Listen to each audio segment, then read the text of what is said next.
तो दोस्तों आज आप लोगों को सीखने को मिलेगा आर्टिकल के बारे में। जैसा कि आपको यहाँ पर टॉपिक लिखा भी है कि ये आर्टिकल लिखा है, तो प्रश्न ये है कि आपको ज़्यादा भ्रमित करें, आपको ज़्यादा बातें सुनाएं और आप ध्यान से सुने और इस तरह से टाइम पास हो जाए और आपको कोई अच्छा कंटेंट भी ना मिले तो ये अच्छी बात नहीं है। तो उम्मीद करते हैं कि आपको जो है इस टॉपिक से जो है बेहतर से बेहतर हम परफॉर्मेंस दे पाएंगे, सिखा पाएंगे। तो वीडियो पे लगातार बने रहिएगा, स्किप मत करिएगा, नहीं तो बहुत खास इम्पोर्टेंट जो चीज़ें होती हैं रूल्स में वो छूट जाती हैं। तो आर्टिकल जो लिखा है, आर्टिकल का मतलब होता है कि ए एन और द। तो इंग्लिश में जो आर्टिकल हमारा है ये तीन है, ए एन और द। लेकिन जब आप आर्टिकल का हिंदी की बात करते हैं कि आर्टिकल जैसे है, तो आर्टिकल को हम किस किस रूप में जानते हैं, तो पता लगता है आर्टिकल का मतलब तो ऐसे जो है अनुच्छेद भी होता है। आर्टिकल 370 आपने देखा होगा कि एक मूवी भी बना हुआ है कश्मीर पर, तो उसको भी आर्टिकल ही बोलते हैं, तो उसको बोलते हैं अनुच्छेद।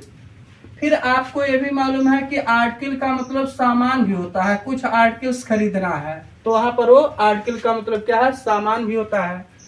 फिर आर्टिकल है, आर्टिकल का मतलब जैसे होता है आपका कि धारा, क्या बोलते हैं, धारा अनुच्छेद करीब बराबर ही है, तो ये भी एक प्रकार का आर्टिकल है। आर्टिकल का मतलब लेख होता है, लेख यानी बोलते हैं कि एक आर्टिकल हम लिख रहे हैं और जिसमें जो है वुमेन्स पावर के बारे में, तो वो भी एक आर्टिकल ही है, तो लेख है। तो अब प्रश्न है आर्टिकल का मतलब जो है उपपद, क्या उपपद भी होता है। तो अब यहाँ पर प्रश्न ये है कि आर्टिकल एक ही वर्ड है और उसके हिंदी की अगर बात करें तो अलग अलग अर्थों में प्रयोग हो रहा है, क्योंकि आर्टिकल में सामान भी होता है, आर्टिकल माने अनुच्छेद होता है, धारा होता है, लेख होता है, उपपद होता है।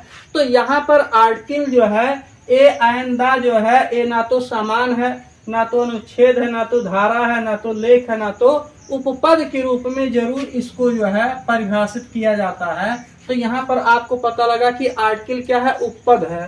पद माने होता है क्या, पोजीशन, क्या होता है, पोजीशन। पोजीशन किसका, नाउन का, यानी नाउन के पहले जो है आप जब ए या एन या दा का प्रयोग करते हैं तो ए एन दा जो है हमारा इंग्लिश ग्रामर में, किसमें, इंग्लिश कहाँ, ग्रामर। तो इंग्लिश ग्रामर में आप देखते हैं कि हम जो है ए एन दा को आर्टिकल के रूप में जो है क्या करते हैं, इंडिकेट करते हैं, इसको हम जो है परिभाषित करते हैं।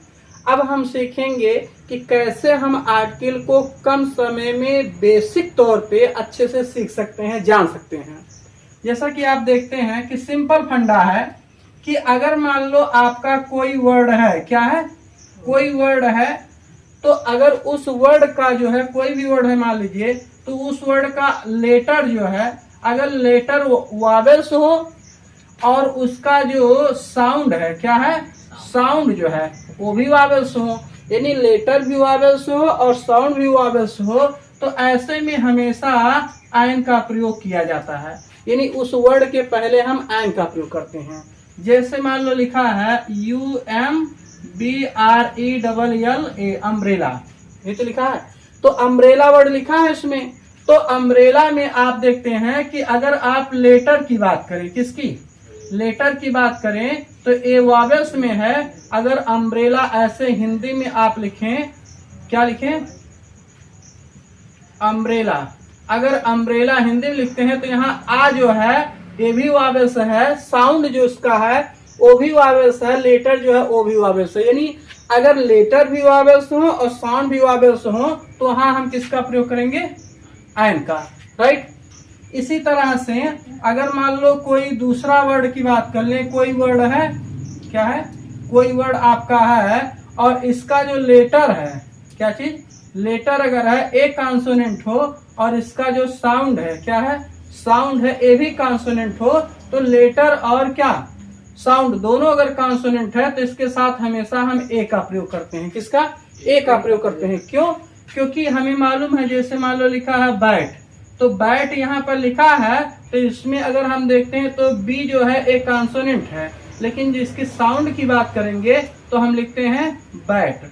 तो बैट में हमारा क्या आता है, बा, तो बा हमारा क्या है, कॉन्सोनेंट है, इस नाते हमेशा जो है क्या है, ए आता है। तो अब आपको पता लग गया कि अगर किसी भी वर्ड का लेटर भी कॉन्सोनेंट हो, साउंड भी कॉन्सोनेंट हो तो ए लगेगा। अगर लेटर भी वावेल्स हो, कॉन्सोनेंट क्या बोलते हैं, उसका साउंड भी जो है क्या हो, कॉन्सोनेंट हो या वावेल्स हो, तो यानी साउंड बेस पे ही हम जो है ध्यान रखते हैं। इसी नाते लिखा जाता है कि the sound is more important. क्या लिखेंगे, the sound is more important और देन द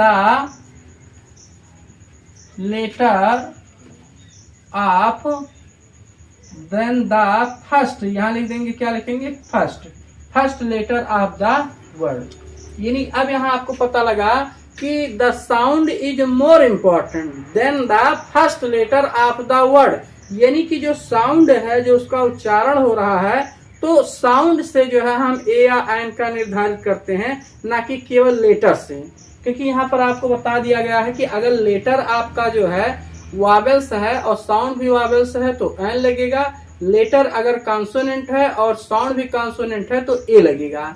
और इसके आगे आपको जो है दूसरी वीडियो मिलेगी, जिसको जरूर आप देखिएगा। अगर यहाँ तक बात समझ में आ गई होगी तो इस सीरीज को बराबर देखना और जो है अपने दोस्तों में शेयर करना और चैनल को सब्सक्राइब करना।